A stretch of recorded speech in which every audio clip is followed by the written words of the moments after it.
오늘부터 새로운 말씀 시리즈 하나님 나라라는 시리즈로 마태복음 강의를 시작하려고 합니다. 몇 번을 할지 모르겠는데 하나님께서 이 마태복음 강의를 통해서 우리의 영의 눈이 열려 하나님의 나라를 볼 수 있는 그런 은혜가 있기를 주님의 이름으로 축복합니다. 오늘은 이 하나님 나라 시리즈 첫 번째 시간이기 때문에 마태복음의 전체적인 배경에 관하여 먼저 설명을 드린 후에 오늘 1장 1절 본문 속으로 들어가 보도록 하겠습니다. 여러분, 마태복음의 저자, 마태복음을 쓴 사람은 누구일까요? 네, 다 알고 계시죠? 네, 마태복음, 마태가 기록한 복음서입니다. 마태라는 이름의 뜻은 참 좋습니다. 하나님의 선물이라는 뜻이거든요. 근데 원래 그의 이름이 마태가 아니라 원래 본래 이름은 레위였습니다. 레위. 그가 예수님 만나기 전에 그 이름이 레위였는데 예수님을 만나고 난 이후에 레위에서 마태로 이름이 바뀐 거죠. 그 9장 9절에 보게 되면, 마태복음 9장 9절에 보게 되면 이 마태가 어떻게 예수님을 만나게 됐는지 기록이 되어 있는데, 예수께서 그곳을 떠나 지나가시다가 마태라 하는 사람이 세관에 앉아 있는 것을 보시고, 다른 복음서에서는 레위라 하는 세리라고 이렇게 소개되어 있는데, 마태는 자신을 이제 예수 믿고 난 이후에 이름을 쓰죠. 마태라 하는 사람이 세관에 앉아 있는 것을 보시고 이르시되 나를 따르라 하시니 일어나 따르니라, 이렇게 되어 있습니다. 예수님을 만난 후에 그 이름이 레위에서 마태로 바뀌었는데, 이름이 바뀌었다고 하는 것은 그의 아이덴티티, 그의 정체성이 바뀐 것을 의미합니다. 예수를 만나기 전에 이 마태의 직업은 무엇이었냐면 세리였습니다. 세리였어요. 여러분, 이 세리는 그 당시 로마 정부를 위해서 세금을 걷는 사람이었죠. 그래서 그 당시 유대 사회에서는 이 세리들을 매국노 그리고 배신자 취급을 했습니다. 우리나라도 일제 치하에 있을 때 일본을 위해서 일하던 그 친일파가 있지 않았습니까? 그런 것처럼 이 로마 정부를 위해 일했던 사람들이 바로 세리들이었습니다. 그래서 친로마파. 더군다나 이 세리들을 미워할 수밖에 없었던 이유는, 그 당시 이제 로마 정부가 정해놓은 그 세금이 있는데, 그 정해놓은 세금보다 훨씬 더 많이 걷어서 그 차액을 자기들 주머니에 넣는 거죠. 그렇기 때문에 누가 세리를 좋아하겠어요? 그리고 세리들은 이방인들과 함께 늘 접촉했기 때문에 율법에 의하면 저들은 부정한 사람들입니다. 그래서 이 복음서를 보게 되면 항상 세리와 어떤 단어가 함께 나오냐면 세리와 죄인이라는 단어가 함께 등장해요. 그러니까 이 세리는 죄인과 동의어예요. 여러분, 근데 바로 그런 죄인의 대명사였던 마태를, 레위를 예수님께서 만나 주신 거죠. 예수님이 나를 따르라, follow me 라고 했을 때 그 마태가 돈을 쫓던 인생에서 그 모든 것을 내려놓고 일어나 예수님을 따르기 시작했습니다. 그리고 마태는 예수님의 그 12제자 중에 한 사람이 되고, 그리고 그 위대한 마태복음을 기록한 저자가 됩니다. 이 마태복음은 AD 한 60년에서 70년 사이에 기록되어 있는 것으로 추정이 됩니다. 이 마태가 누구를 위해서 이 복음서를 썼는가? 이 마태복음의 수신자, 대상자가 누구인가? 바로 자기의 동족인 유대인들을 대상으로 썼습니다. 그래서 이 마태복음을 보게 되면 이 구약 성경이 굉장히 많이 인용되어 있어요. 왜냐하면 유대인들은 이 구약 성경에 굉장히 정통해 있었고, 구약 성경에서 예언하고 있는 메시아를 간절히 기다리고 있었기 때문입니다. 그래서 마태는 너희가 기다리는 그 메시아가 바로 예수 그리스도다라는 것을 증언하기 위해서 많은 부분에 있어서 이 구약 성경을 인용해서 예수 그리스도를 설명합니다. 몇 구절만 살펴보면, 마태복음 1장 22절 23절을 보면, 이 모든 일이 된 것은 주께서 선지자로 하신 말씀을 이루려 하심이니. 자, 구약 성경을 인용하는데 저 말씀이 이사야 7장 14절 말씀을 인용합니다. 뭐라고 인용해서 말씀하냐면, 보라, 처녀가 잉태하여 아들을 낳을 것이요 그의 이름은 임마누엘이라 하리라 하셨으니. 자, 마태복음 2장 15절에도 이렇게 이야기합니다. 마태복음 2장 15절에 헤롯이 죽기까지 거기 있었으니 이는 주께서 선지자들을 통하여 말씀하신 바. 자, 구약 성경을 또 인용하죠. 저 말씀은 호세아서 11장 1절을 인용합니다. 애굽으로부터 내 아들을 불렀다 함을 이루려 함이심이라. 그러니까 예수 그리스도의 탄생은 그냥 우연히 이루어진 것이 아니라 구약에서 이미 예언된 그 말씀의 성취라는 거죠. 마태복음 22장 23절인가요? 마태복음 23절에 보시면 또 마태가 이렇게 기록하고 있습니다. 나사렛이란 동네에 가서 사니 이는 선지자로 하신 말씀에, 역시 또 구약 성경을 인용하죠. 저 말씀은 이사야서 11장 1절 말씀이에요. 나사렛 사람이라 칭하리라 하심을 이루려 함이로라. 그러니까 이 마태복음을 받는 대상자들은 유대인들이었어요. 그러니까 구약 성경에 아주 능통한 유대인들이었죠. 그래서 마태는 곳곳에 구약 성경을 인용해서 너희들이 기다리고 있는 그 메시아가 바로 예수 그리스도다라는 것을 증언하기 위해서 이 구약 성경을 인용했던 거죠. 여러분, 마태복음의 핵심은 한마디로 말하면 킹덤, 하나님 나라, 천국입니다. 여러분, 그래서 마태복음을 보게 되면 이 천국이라는 단어가 heaven, kingdom of God, 하나님의 나라라는 단어가 무려 50회 이상이 나옵니다. 여러분, 이는 다른 모든 복음서를 합한 것보다 훨씬 더 많은 숫자예요. 예수님께서 마태복음 4장에 첫 설교를 하시면서 뭐라고 설교를 하셨냐면 회개하라, 천국이 가까이 왔느니라. 마태복음 5장 7장에 보면 여러분 그 유명한 산상수훈이 나오죠. 여러분, 그 산상수훈의 핵심은 뭐냐면 천국입니다. 하나님의 나라, 천국 백성의 삶이에요. 그래서 심령이 가난한 자는 복이 있나니 천국이 너희 것입니다. 의를 위하여 박해를 받는 자는 복이 있나니 천국이 너희 것입니다.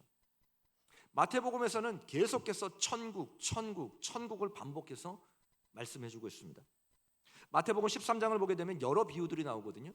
근데 그 비유들의 핵심은 뭐냐면 천국 비유입니다. 천국은 마치 밭에 감추인 보화와 같다. 천국은 마치 어떤 사람이 자기 밭에 갖다 심은 겨자씨 한 알과 같다.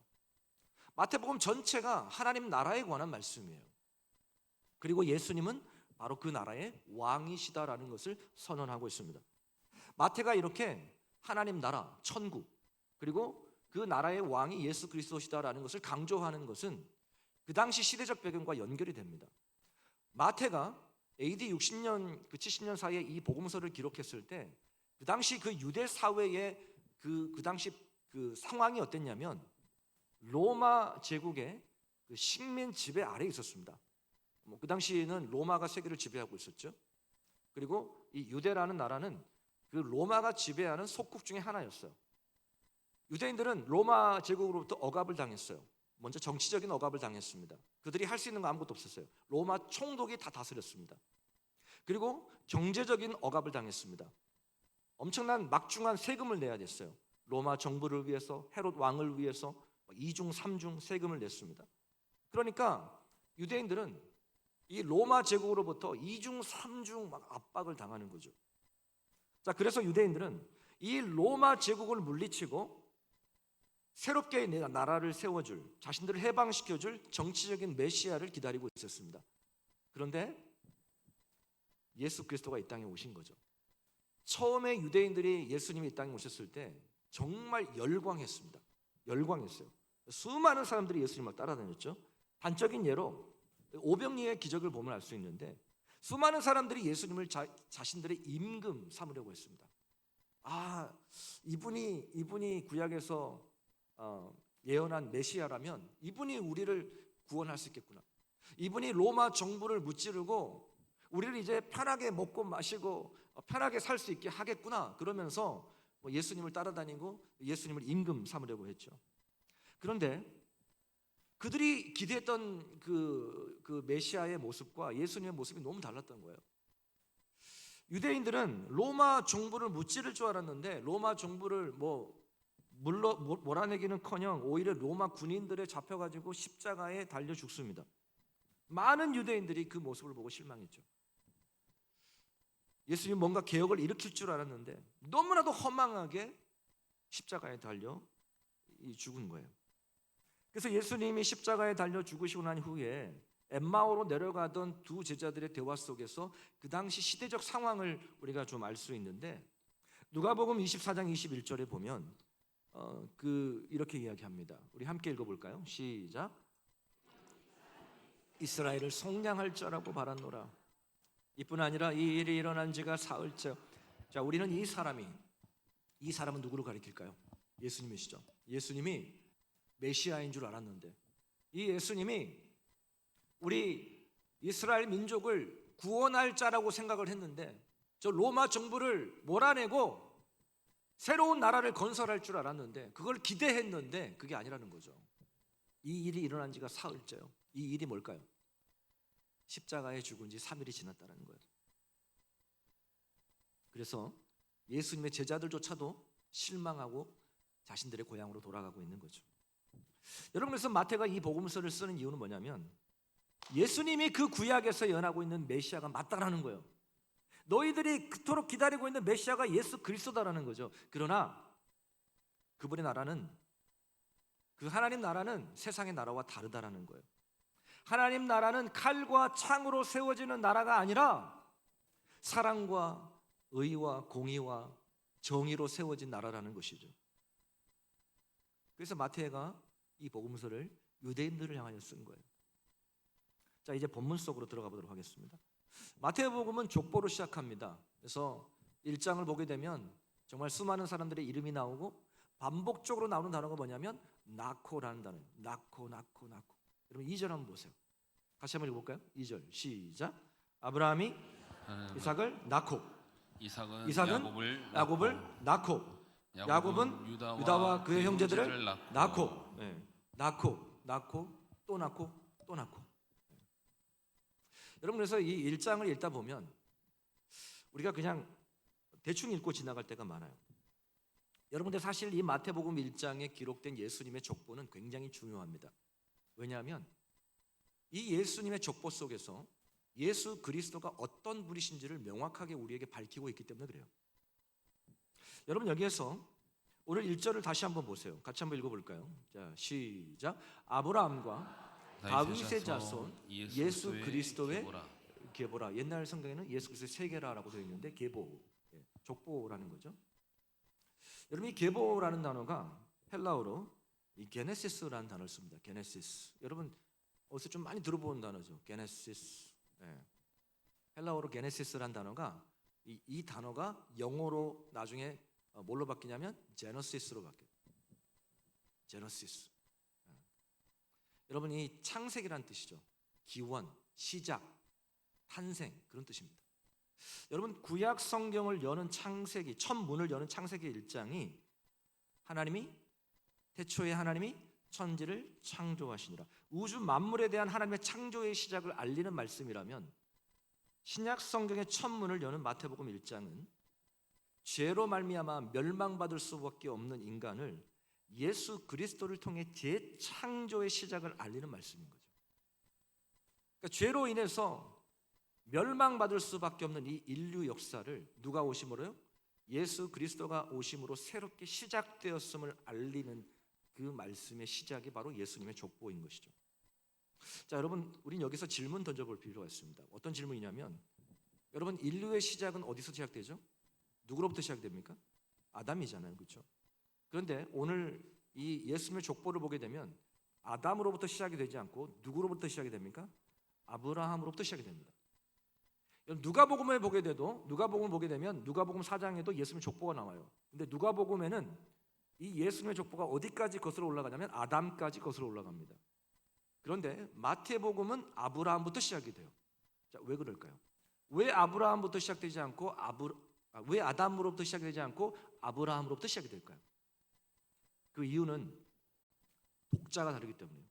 복음서를 받는 대상이 달라요. 누가복음의 대상자는 유대인들이 아닙니다. 헬라인들이, 이방인들이에요.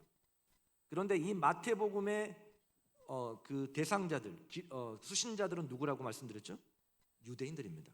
유대인들이에요. 유대인들에게 있어서 아브라함은 굉장히 특별한 존재입니다. 아브라함은 저들에게 있어서 믿음의 조상이요, 저들의 시조요, 그리고 민족의 아버지입니다.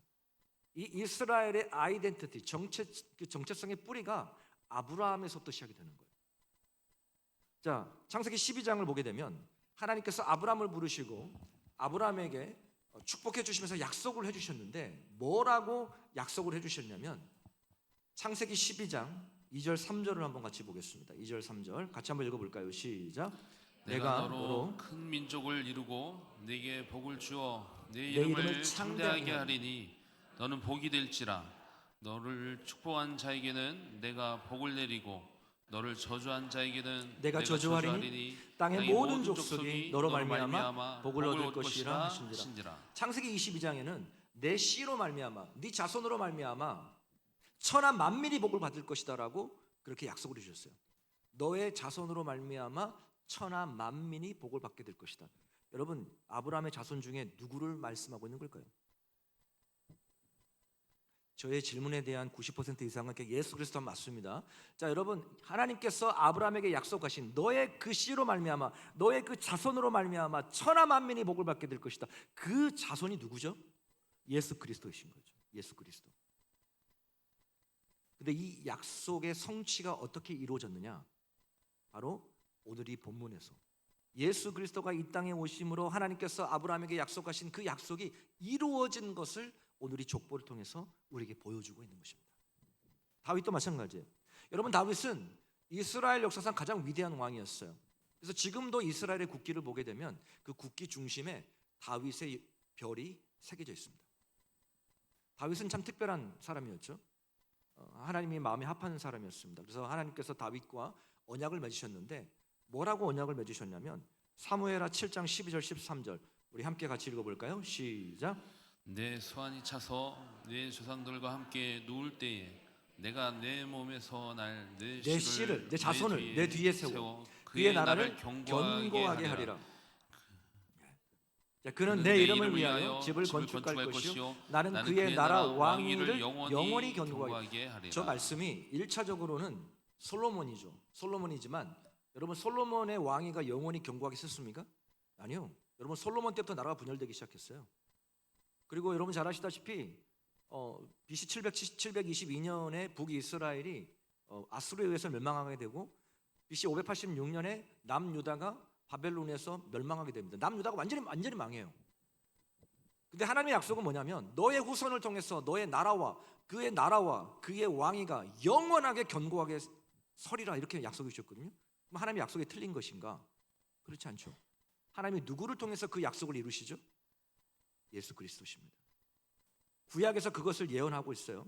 자, 이사야 9장 7절도 한번 읽어보겠습니다. 이사야 9장 7절 시작. 그 정사와 평강의 도함이 무궁할 것이며 또 다윗의 왕자와 그의 나라에 앉아서 그 나라를 굳게 세우고 지금 이후로 영원토록 정의와 공의를 그것을 누구를 통해서요? 예수 그리스도를 통해서. 예레미야 23장 5절도 보세요. 예레미야 23장 5절 시작. 여호와의 말씀이니라 보라 때가 이르리니 내가 다윗에게 한 의로운 가지를 여러분 다윗에게 한 의로운 가지를 일으키니 누구로 말할까요? 예수 그리스도시죠. 그가 왕이 되어 지혜롭게 다스리며 세상에서 정의와 공의를 행할 것이다 라고 말씀하고 있는 것이죠.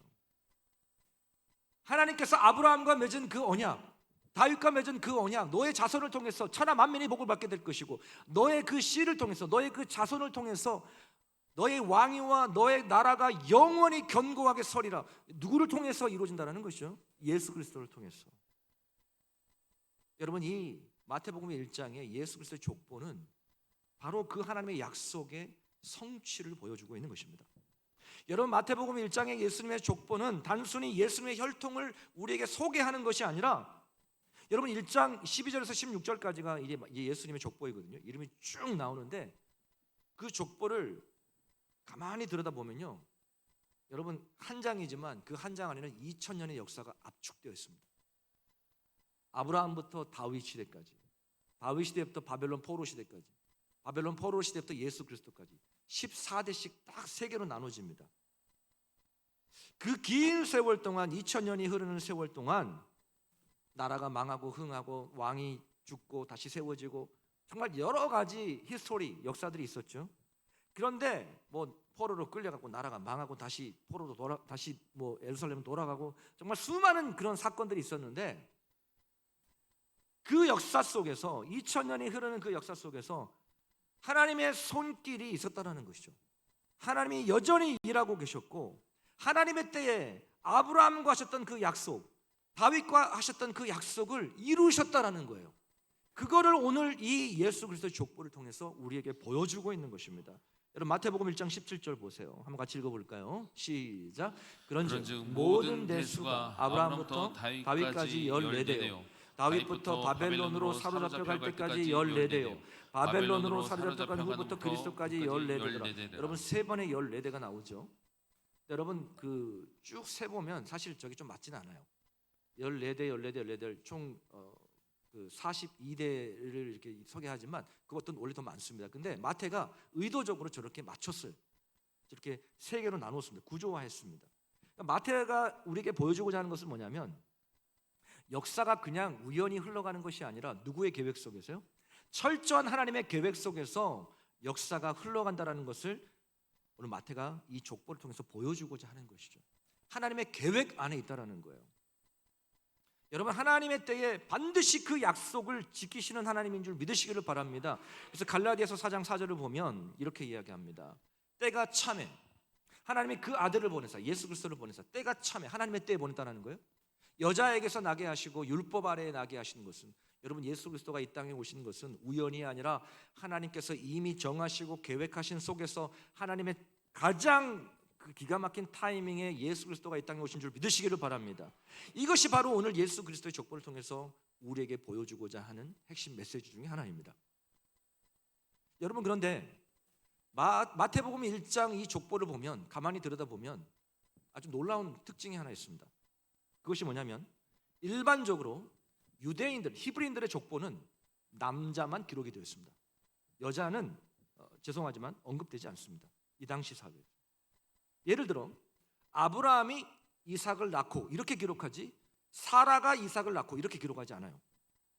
근데 마태복음에 기록된 그 예수님의 족보를 보게 되면 특이하게도 4명의 여인들이 기록이 되어 있습니다. 여자들의 이름이 기록된 것도 굉장히 그 당시 시대 상황으로 놀라운 일인데 더 놀라운 것은 이 여인들이 누구냐라는 것이죠. 다 하나같이 윤리적으로 문제가 있고 부정하다라고 여길 수 있는 여인들입니다. 자, 한 명 한 명 살펴보겠습니다. 3절에 다말이라는 여인이 나와요. 여러분 이 다말 들어보셨어요? 다말이 누구냐면 그의 시아버지 유다와 성관계를 해가지고 그 육체적인 관계를 해서 자녀를 낳은 정말 비윤리적인 여인입니다. 시아버지하고 그 관계를 맺어서 자녀를 낳았어요. 여러분 그런데 이 다말이 예수님의 족보에 올라와 있어요. 정말 놀랐습니다.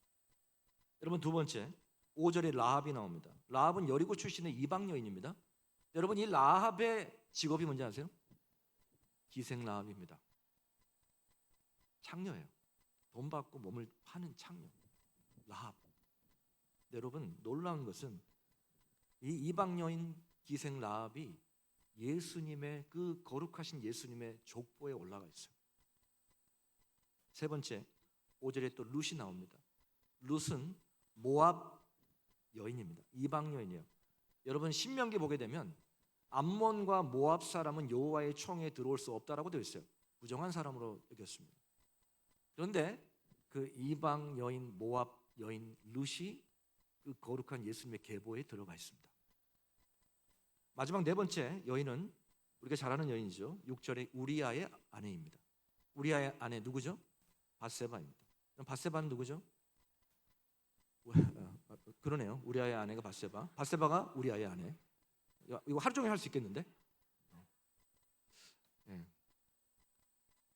여러분 다윗의 생애에 있어서 가장 치명적이고 가장 부끄러운 과거 중에 하나가 바로 이 밧세바 사건이에요. 잘 아시죠? 다윗이 가장 잘 나가고 있을 때 전쟁 가운데 다 모든 전쟁에서 승승장구하고 있을 때 왕궁의 옥상에 거닐다가 목욕하는 여인을 바라봤습니다. 목욕하는 여인이 눈에 들어왔죠. 그 여인이 밧세바였습니다. 근데 그거 보고 그냥 지나가면 되는데 볼 수 있죠. 아니 뭐 이렇게 보다가 이렇게 볼 수 있잖아요, 그렇죠? 그럼 보고 그냥 아유 못 볼 거 같네 그러고 이제 딱 해야 되는데 묵상하기 시작했습니다. 묵상하고 또 보고 또 보고 그러다가 마음을 뺏겨버린 거예요. 그래서 그 여인을 데려다가 간음했습니다. 근데 밧세바가 임신을 해버린 거예요. 그래가지고 다윗이 그 자신의 그 그 실수와 잘못을 은폐시키기 위해서 그 남편, 그 충신이었던 우리아를 맹렬히 싸우는 전투에 맨 앞에 나가게 해서 맞아 죽게 했습니다. 살인한 거예요. 다윗이 죽인 거나 마찬가지예요. 다윗에게 있어서는 일생일대 정말 추악하고 정말 지워버리고 싶은 과거였습니다. 그 여인이 바로 밧세바예요. 근데 여러분, 그 밧세바가 그 거룩하신 예수님의 계보에 들어가 있습니다. 여러분, 마태는 왜 이런 말도 안 되는 여인들의 이름을 기록했을까요? 여러분, 보통 우리는 부끄러운 과거는 감추고 싶잖아요. 그렇죠?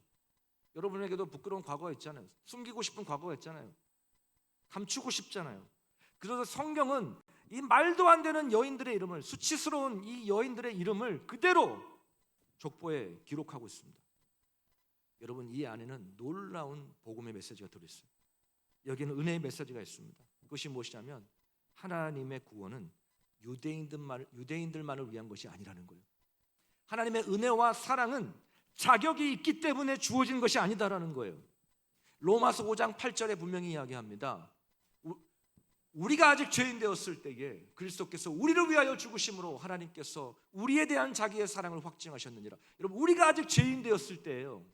내가 하나님을 위해서 뭔가 하고 내가 의롭게 살고가 아니라 내가 여전히 죄인이었을 때도 하나님이 우리를 사랑하셔서 자격 없는 나를 위해 죽으심으로 말미암아 하나님이 우리의 사랑을 확증하셨다는 거예요. 여러분, 이게 복음이에요. 여러분, 우리 예수님이 의인을 위하여 이 땅에 오신 것이 아니라 죄인을 위하여 이 땅에 오신 줄 믿으시기를 바랍니다. 여러분, 오늘 마태가 그것을 자신을 증언하고 있는 거예요. 나 같은 사람을, 모든 사람들의 증오의 대상이었고 그는 세리였습니다. 죄인이었어요. 많은 사람들에게 멸시받는 사람이었어요. 그런 나를 예수님이 만나 주셨습니다. 그리고 나를 제자로 삼아 주셨습니다. 그리고 이 놀라운 마태복음을 기록한 저자로 우리 주님이 삼아 주셨어요. 여러분, 이게 은혜예요. 은혜. 자, 그러면 예수님의 족보가 우리에게, 오늘 2026년을 살아가는 오늘 우리에게 주는 메시지는 무엇일까요? 저는 오늘 짧게 4가지로 말씀을 드리고 마치도록 하겠습니다. 첫째, 예수님의 족보가 우리에게 주는 메시지는 무엇이냐면 예수님은 역사적인 실제 인물이다라는 거예요. 여러분, 우리 예수님은 어떤 신화 속에 사람들이 만들어내는 허구의 인물이 아니라 실제 2000년 전에 아브라함의 자손으로, 다윗의 자손으로 이 땅을 밟고 오신 하나님이신 줄 믿으시기를 바랍니다. 성경이 그걸 보여주고 있어요. 신화가 아니라는 거예요. 역사 속에 실제 그 갈릴리 호수를 건너시고 다 두루루 다니면서 복음을 전하신 실제 인물이었던 것을 오늘 이 족보를 통해서 우리에게 보여주고 있는 것이죠. 둘째, 예수님의 족보가 우리에게 주는 메시지는 무엇이냐면 하나님은 반드시 약속을 지키신다라는 거예요. 아브라함과 하셨던 그 약속, 다윗과 하셨던 약속, 정말 수많은 세월이 지나고 다 사람들이 잊었지만 하나님은 잊지 않으셨어요. 하나님의 때에 예수 그리스도를 통해서 그 약속을 성취하셨습니다. 여러분, 우리는 약속을 해놓고도 약속을 금세 까먹어버리잖아요. 그렇죠? 우리는 약속을 해놓고도 약속을 지키지 못할 때가 많잖아요.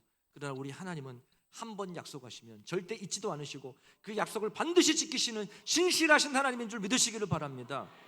시편 105편 8절에 이렇게 말씀합니다. 함께 읽어볼까요? 시작. 그는 그의 언약 곧 천대에 걸쳐 명령하신 말씀을 영원히 기억하셨으니 잊지도 않으시고 하나님은 반드시 하나님의 때에 이루신다라는 거예요. 셋째, 예수님의 족보가 우리에게 주는 메시지는 무엇이냐면 하나님이 역사를 주관하신다라는 거예요. 한번 따라해 보겠습니다. 하나님이 역사를 주관하십니다. 역사를 주관하십니다. 그 예수님의 그 족보는 2000년의 세월이 담겨져 있습니다. 그 2000년의 세월 동안 수많은 나라가 흥하고 망하고 또 바벨론으로 포로로 끌려가고 돌아오고 정말 그 수많은 역사 속에 그냥 그 역사가 히스토리가 그냥 지나가는 것 같고 흘러가는 것 같지만 모든 것이 하나님의 계획 속에 진행되고 하나님이 컨트롤하고 하나님이 드라이브해 가셨다는 것을 보여주는 것이 바로 이 예수님의 족보를 통해서 보여주고 있는 것입니다. 하나님이 역사를 주관하신다면 우리의 개개인의 삶도 우리 하나님이 주관하고 계신 줄 믿으시기를 바랍니다. 여러분, 우리의 삶에 우연은 없어요. 내 삶에 재수가 없어서 아니요. 모든 것이 하나님의 뜻과 섭리가 있는 거예요. 그래서 여러분, 로마서 8장 28절에 이렇게 말씀하고 있죠. 우리가 알거니와 하나님을 사랑하는 자, 곧 그 뜻대로 부르심을 입은 자들에게는 모든 것이 합력하여 선을 이루느니라. 여러분, 우리의 삶 가운데 사건 사고 많지요. 정말 힘든 일도 많죠. 고난도 많죠. 그러나 하나님의 뜻과 섭리 가운데 모든 것이 이루어짐을 믿으시기를 바랍니다. 여러분, 우연은 없어요. 하나님이 주관하고 계셔요. 하나님이 드라이브해 가고 계세요. 마지막 네 번째, 예수님의 족보를 통해 우리에게 주는 메시지는 무엇이냐면 예수님은 모든 사람의 구주가 되신다라는 거예요. 한번 따라 보겠습니다. 예수님은 모든 사람의 구주가 되신다. 여러분, 예수님의 족보를 보세요. 아까도 말씀드렸지만 유명한 사람들만 있는 게 아닙니다. 정말 말도 안 되는 기생, 이방 여인, 가늠한 사람, 시아버지하고 그것도 관계를 맺는 사람, 말도 안 되는 그런 사람들이 족보에 기록되어 있어요. 여러분, 이것이 무엇을 의미할까요? 우리 주님은 누구든지 그 사람이 무엇을 했든지 예수님께 나오기만 하면 하나님의 자녀가 되는 권세를 주십니다. 요한복음 3장 16절, 하나님이 세상을 이처럼 사랑하사 독생자를 주셨으니 이는 그를 믿는 자마다, 누구든지 그를 믿는 자마다, 사기꾼도, 심지어는 살인자도, 도둑놈도 그를 믿는 자마다. 이게 은혜 아닙니까? 여러분, 우리 중에 자격이 있어서 하나님의 자녀된 사람이 누가 있습니까? 이게 은혜죠.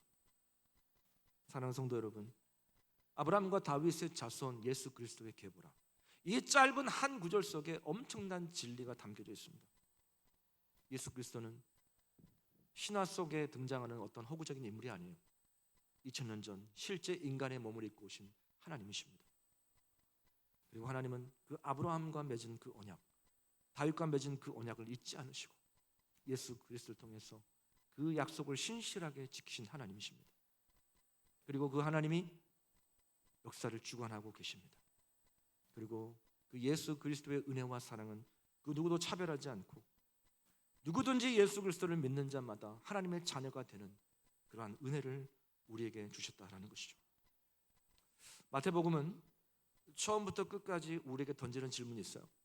그것이 뭐냐면 예수님은 누구신가라는 거예요. Who is Jesus? 예수님은 누구신가? 마태복음 16장을 보게 되면 예수님께서 제자들과 함께 가이사랴 빌립보로 가는 길에 제자들에게 이렇게 질문했어요. 사람들이 나를 누구라고 하느냐? 그때 제자들이 이렇게 이야기했죠. 더러는 세례요한, 더러는 엘리야, 더러는 어떤 사람은 예레미야나 선지자 중에 하나라고 하나이다. 그때 예수님이 다시 질문합니다. 너희는 나를 누구라 하느냐? 그때 베드로가 그 유명한 고백을 하죠. 주는 그리스도시요 살아계신 하나님의 아들이십니다. 오늘 여러분에게 질문합니다. 여러분에게 예수님은 어떤 분이십니까? 여러분에게 예수님은 누구십니까? 그분이 여러분의 왕이십니까? 그분이 여러분의 주인이십니까? 그렇다면 오늘 마태복음 끝에는 이렇게 말씀하고 있습니다. 마태복음 28장 18절 20절 함께 읽어볼까요? 시작. 예수께서 나와 말씀하여 이르시되 하늘과 땅의 모든 권세를 내게 주셨으니 그러므로 너희는 가서 모든 민족을 제자로 삼아 내가 왕 되신 그 하나님이 세상 끝날까지 우리와 함께 하실 것입니다. 아멘. 이게 마태복음의 메시지예요. 예수님은 왕이십니다. 그분의 나라는 영원하고요. 그리고 우리는 그 나라의 백성입니다. 우리가 가는 곳마다 그 하나님의 나라가 임하게 될 줄 믿으시기를 바랍니다. 여러분의 삶이 하나님의 영광을 드러내는 그런 축복의 통로가 되시기를 주님의 이름으로 축복합니다. 아멘. 우리 함께 찬양합니다. 주의 나라가 임할 때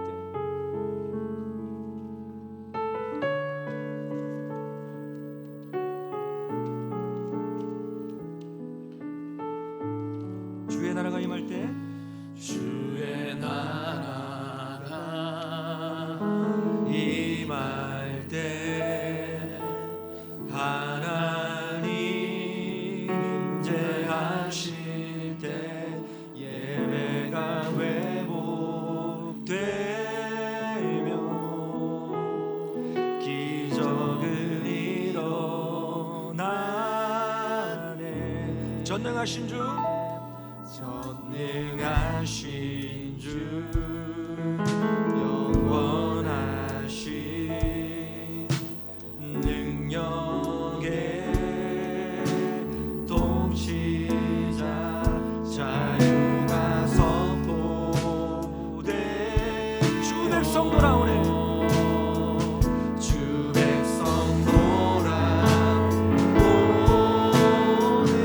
하나님 나라 임하소서. 하나님 나라 임하소서. 영광과 존귀 능력과 위로 놀라운 사랑의 기적의 하나님 지금 이곳에 시작. 주의 나라가 임할 때, 주의 나라가 임할 때, 하나님이 임재하실 때 예배가 회복될 것입니다. 기적이 일어날 것입니다. 기적이 일어나네. 전능하신 주 하나님, 전능하신 손 들고 찬양합시다. 영원하신 능력의 통치자, 지금도 우리 왕이 되신 주님을 찬양합니다. 영의 통치자 자유가 선포되어 주 백성 돌아오네. 주 백성 돌아오네. 하나님 나라 임하소서. 하나님 나라 임하소서.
여러분 예수님이 누구신가를 밝히 보여주고 있습니다. 여러분 이 땅에 우연히 오신 것이 아니에요. 하나님은 이미 창세전에 계획하고 계셨고 아브라함과 맺은 그 언약, 다윗과 맺은 그 언약을 잊지 않으시고 하나님 예수 그리스도를 통해서 이 땅에 보내심을 통해서 그 신실하신 그 하나님의 약속이 성취된 것이죠. 여러분 그 2000년의 역사 동안 수많은 사건 사고들이 있었습니다. 나라가 망하고 흥하고 또 나라가 망해서 바벨론의 포로로 끌려가고 다시 돌아오고 여러분 그 모든 그러한 그 히스토리의 그 역사들이 그냥 흘러간 것 같지만 배후에 하나님의 손길이 있었습니다. 여러분 우리의 삶도 마찬가지예요. 재수가 없어서가 아닙니다. 여러분 하나님의 섭리가 있습니다. 여러분이 지금 고난의 터널을 지나고 있지만 여러분 어떻게 될지 몰라요. 하나님과 어떻게 역전시키실 줄 몰라요. 그 하나님을 기대하십시오. 신실하신 하나님을 바라보십시오. 그리고 여러분 하나님의 은혜는 놀랍습니다. 내가 자격이 되기 때문에 주어지는 것이 아니라 나 같은 죄인 살리신 거죠.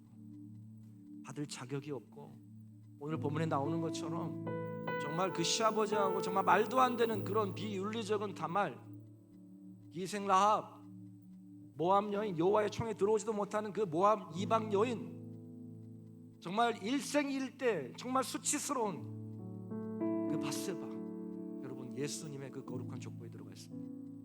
여러분 누구든지 여러분이 과거에 내가 어떤 수치스러운 일을 했든지 내가 과거에 어떤 잘못을 했든지 여러분 이전 것은 지나갔습니다.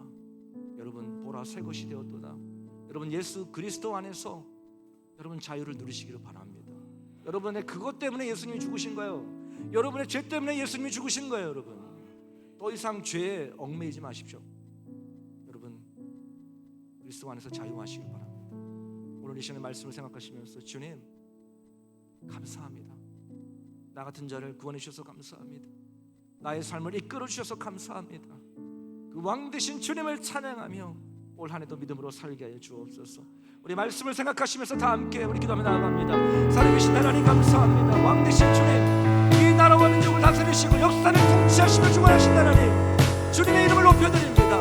하나님의 약속은 거짓이 없고 진실하신 하나님이신 줄 믿습니다. 내 삶을 드라이브에 공하시고 하나님 아버지 그 신실하신 하나님을 바라보기를 원합니다. 하나님 나 같은 자를 내주셔서 하나님 이렇게 복음을 전할 수 있는 목회자로 주셔서 감사합니다. 자격 없는 자인데 하나님 부끄러움이 많은 자인데 하나님 아버지 나를 이렇게 살려주셔서 감사합니다. 하나님 저를 도와주시고 감사합니다. 하나님 죄에서 자유함을 얻기를 원합니다. 하나님 과거에 얽매이지 않게 도와주시고 하나님 죄에서 자유롭게 되어주시기를 원합니다.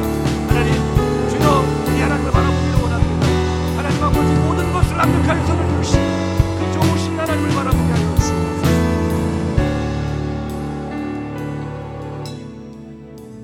살아계신 하나님 아버지 감사와 찬양과 영광을 주님께 올려드립니다. 예수 그리스도의 계보를 통해서 하나님의 왕되심을 우리가 고백합니다. 이 땅에 하나님의 그 뜻과 섭리 가운데 우리를 구원하러 이 땅에 오시고 그 아브라함과 다윗과 맺으신 그 언약을 성취하시기 위하여 예수 그리스도를 이 땅에 보내시고 누구든지 그를 믿는 자마다 멸망치 않고 영생을 주신 그 하나님의 놀라우신 은혜와 사랑에 감사합니다. 하나님 우리의 삶에 우연이 없음을 믿습니다. 하나님 그 신실하신 하나님을 바라보게 하여 주시고 모든 것을 합력하여 선을 이루실 그 주님을 신뢰하며 나아가는 한 주간의 삶이 되게 하여 주시옵소서. 하나님 이 시간도 귀한 예물을 주님 앞에 봉헌에 올려드립니다. 하나님의 것을 구별하여 10의 1조를 드리며 또한 범사에 감사함으로 감사 예물을 드리고 또 하나님의 나라의 확장을 위한 선교 예물, 또 다음 세대를 위한 비전 헌금 1,000번째, 생일을 맞이하여서 우리 김서인 어린이 건강과 일상의 즐거움을 허락해 주셔서 감사합니다. 믿음의 자녀로 성장할 수 있도록 주님께서 더욱 붙들어 주옵소서. 우리 주예지, 우리 양송이 집사님, 권태한, 한소덕 권사님, 함께 하신 하나님 늘 감사합니다. 우리 김광현 집사님, 또 박은채, 하나님 또 주님의 몸된 교회를 아름답게 세우기 위하여 또 건축원금 드리는 손길이 있습니다. 우리 박기숙 집사님 드렸습니다. 하나님의 말씀을 마음에 간직하며 매사에 감사함을 느낍니다. 하모니 사랑방에 우리 박영란 우리 성도님, 우리 김미자 성도님, 김윤정 전도사님, 양재권 집사님, 박태식 목사님, 박인하 사모님, 김수현 권사님, 김문순 안수 집사님, 임순애 권사님 건축원금 300만 원 드립니다. 명령래 권사님 온라인 헌금으로 건축원금 1,000만 원을 드립니다. 김규임 집사님 온라인 헌금 100만 원 드립니다. 또 자녀 이름으로 50만 원, 100만 원을 드리고 또 원로 목사님 가정에서 1,000만 원을 건축원금으로 드립니다. 하나님, 물질이 있어서 드린 것이 아니라 마음이 있어서 드립니다. 하나님, 정말 그 과부의 두 랩돈을 보시고 칭찬하시고 하나님께서 기억하신 것처럼 하나님 이 드린 예물을 주님 기억하여 주시기를 원합니다. 하나님 나라의 귀하게 쓰이는 복된 예물이 되게 하여 주시고 30배, 60배, 100배 열매로 주님께서 채워주시기를 간절히 원합니다. 하나님, 특별히 우리가 다음 세대를 위한 멀티플레이스 공간을 우리가 짓기 위하여 기도하며 또 하나님 아버지 이렇게 헌금을 하고 있는데 하나님 기억하여 주시고 우리 다음 세대들이 마음껏 뛰어놀 수 있는 아름다운 공간이 만들어지게 하시고 또 믿지 않는 영혼들이 교회 문턱에 낮아져서 누구든지 들어와 쉼을 얻고 또 복음을 듣고 예수 그리스도를 영접할 수 있는 그런 아름다운 공간이 재탄생될 수 있도록 주님 재정을 채워주시고 또 하나님 아름다운 공간이 만들어질 수 있도록 하나님께서 역사하여 주시옵소서. 특별히 생일을 맞이하여서 귀한 예물 드린 손길들 기억하여 주시고 하나님 지금까지 지켜주신 하나님 은혜 감사합니다. 주님 부르시는 그날까지 하나님 믿음을 지키게 하시고 하나님의 영광을 위하여 살아가는 복된 인생이 되게 하여 주시옵소서. 거룩하신 우리 구주 예수님의 이름 받들어 감사하며 축복하며 기도합니다. 아멘.